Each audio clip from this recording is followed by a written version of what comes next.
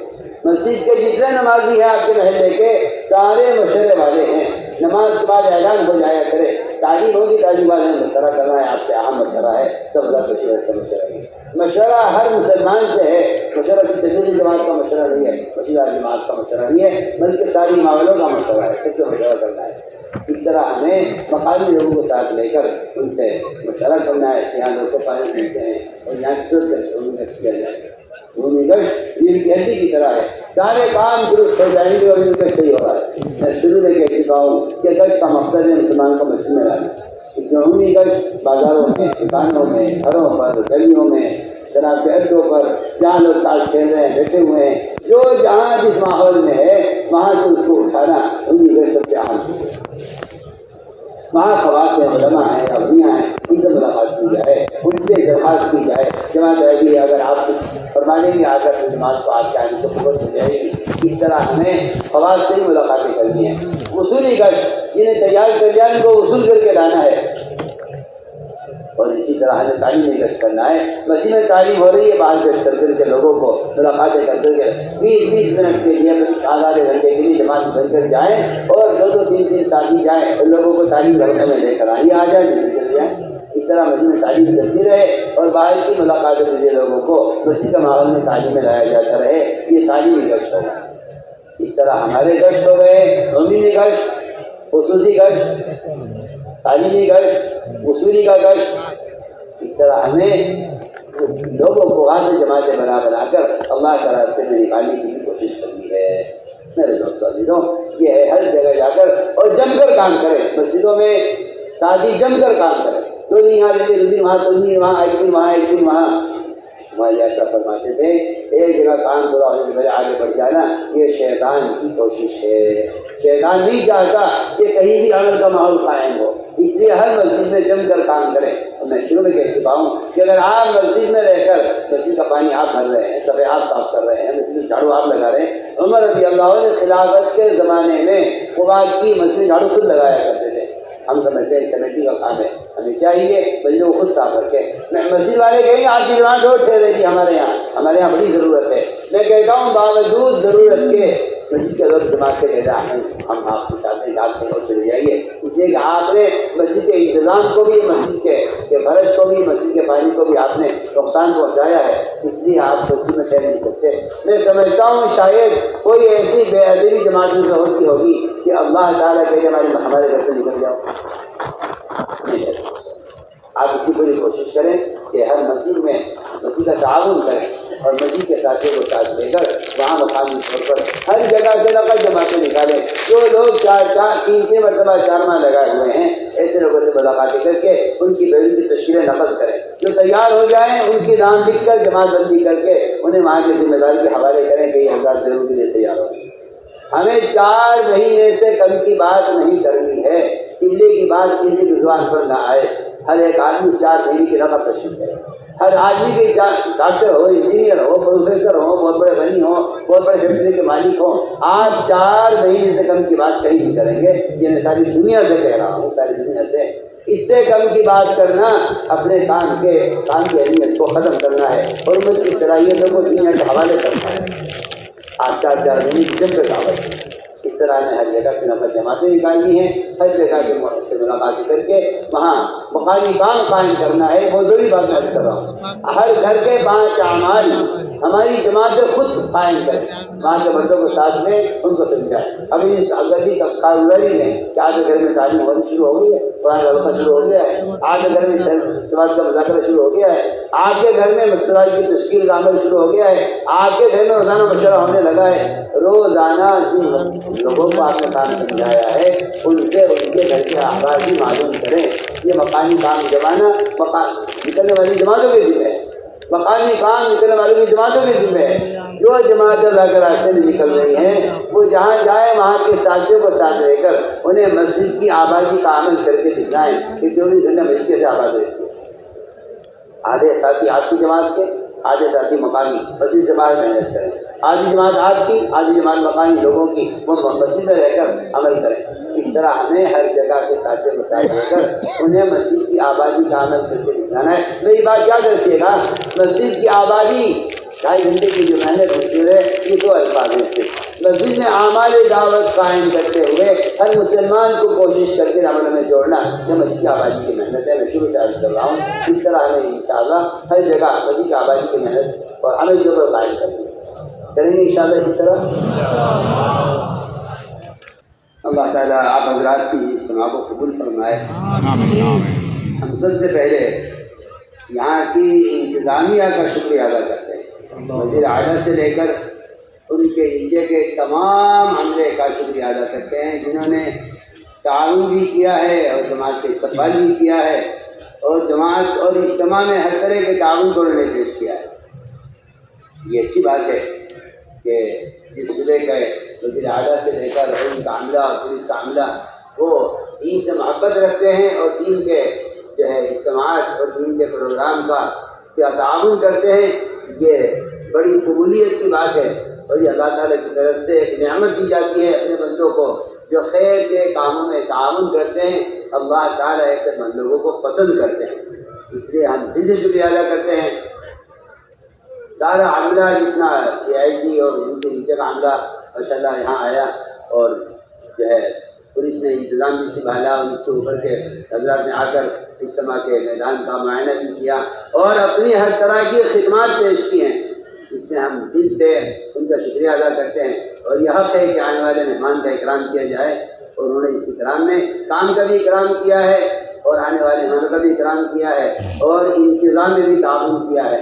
اس لیے ہمیں سب کو چاہیے کہ اس کے لیے دعائیں بھی کریں. اللہ تعالیٰ سب کو قبول فرمائے، سب کو ہدایت نصیب فرمائے. اسی کے ساتھ ساتھ ہم فرض سمجھتے ہیں اپنے ذمے یہاں کے علماء خاص طور پر جو کام کی تعریف فرماتے ہیں اور کام سے محبت رکھتے ہیں اور کام میں تعاون کرتے ہیں. ہم سب سے ان کی گہرائیوں سے ان علماء کا شکریہ ادا کرتے ہیں اور اللہ کی جناب ان کے لیے دعائیں کرتے ہیں کہ اللہ تعالیٰ ان علماء کے علم سے سارے عالم کو مستفید فرمائے اور سارے عالم کے دلوں میں علم کی طرف جن مخلصین حضرات کی خدمات سے علم کی طرف دلوں میں پیدا فرمائے. علماء نے تعریف فرمائی اور علماء نے اس اجتماع میں علماء کی اتنی بڑی تعداد میں حاضری یہ بھی ہمارے لیے بڑی تعریف کا اور بڑے فخر کا سبب ہے. ایک بڑی اہم بات اور ضروری اعلان یہ کرنا ہے جس کو سب دھیان سے سنیں گے، جس سے متعلق میں حدیث بیان کر چکا ہوں. حدیث میں آتا ہے کہ جو راستے کو بند کرے، جگہ کو تنگ کرے یا اس کی نقل و حرکت سے کسی کو کوئی تکلیف نقصان پہنچے اس کا جہاد اللہ کے یہاں قبول نہیں ہوگا. اس لیے جو مجمع میدان سے نکلے گا کہتے یہ سواری وہ اس بات کا بہت خیال رکھے ہر قدم پر کہ ہماری ذات سے سب سے پہلا کام تو یہ ہے کہ جو حکومت کا قانون ہے، جو رول ہے، ٹرینوں کا اور راستوں کا اور ٹریفک کے چلنے کا، اس کا ہمارا مجمع پورا اہتمام کرے۔ اور اس سے زیادہ اہم بات یہ ہے کہ پیدل چلنے والے یہاں سے نکلیں گے ٹرائل جانے کے لیے یا پیدل چلنے کے لیے، راستوں میں لوگوں کے کھیت ہیں، ان کے جو ہے ان کے پودے لگے ہیں یا ان کے درخت لگے ہوئے ہیں یا ان کی آلو کی پیداوار ہے یہاں کیونکہ کھیتوں میں آلو کا، تو میں بہت تاکید سے کہہ رہا ہوں کہ چلنے میں اس بات کا خیال کریں کہ کسی کے کھیت کو یا کسی کے باغ کو یا کسی کے جو ہے کسی کی چیز کو ہم سے کوئی نقصان نہ ہو، ورنہ حدیث میں آتا ہے کہ تکلیف پہنچانے والے کی ساری عبادتیں اور اس کا سارا دعوت اور عبادت کا سارا عمل حق پہ جوڑیں گے اور یہ حق سے اور یہ عمل سے خالی کر کے جانے میں ڈال دیا جائے گا۔ اس لیے اس بات کا بہت خیال رکھیں کہ ہماری جماعتیں اللہ تعالیٰ سے نکلیں گی، یہاں سے مجمع نکلے گا اپنے اپنے راستوں پر، تو اس بات کا پورا خیال رکھیں کہ ہم سے کسی کو تکلیف نہ پہنچے، اسٹیشن پر مجمع اکٹھا نہ ہو، تاکہ اس طرح ترتیب سے آگے پیچھے جائیں اور اتنا انتظار کریں کہ مجمع چھٹ جائے، پھر اپنے ایک دم بھیڑ کرنا، کسی جگہ انتظامیہ کو پریشان کرنا یا ایسا کوئی عمل کرنا کہ جس سے عام مسافروں کو دشواری ہو ٹرین میں یا اسٹیشن پر، اس سے اپنے آپ کو بہت بچانا ہے۔ جو ترتیب بنائی گئی ہے نکلنے کی، اس ترتیب کا سب خیال رکھیں۔ پہلے پیدل والے حضرات 2 گھنٹہ پیدل والے حضرات کو نکلنے کے لیے کہا جائے گا، پیدل والے حضرات 2 گھنٹہ یہ نکل جائیں، اس کے 2 گھنٹے کے بعد چھوٹی گاڑیاں نکلیں، اس کے بعد بڑی گاڑیوں کے نکلنے کی اجازت ہے۔ پہلے 2 گھنٹے پیدل والے حضرات نکلیں، اس کے بعد چھوٹی گاڑیاں، اس کے بعد بڑی گاڑیاں۔ ہم اس بات کا یہ تو میں پہلے عرض کیا ہے میں نے کہ جس طرح انتظامیہ نے ہمارا تعاون کیا ہے، ہمیں بھی چاہیے کہ ہم ٹریفک کا، پولیس کا، انتظامیہ کا ہم بھی تعاون کریں، اس چیز کا بہت خیال رکھیں۔ اب دعا کا وقت آ گیا ہے، کوئی عذر نہ ہو تو ایسے بیٹھے جائے تحیات بیٹھتے ہیں تو چاول بیٹھتے ہیں۔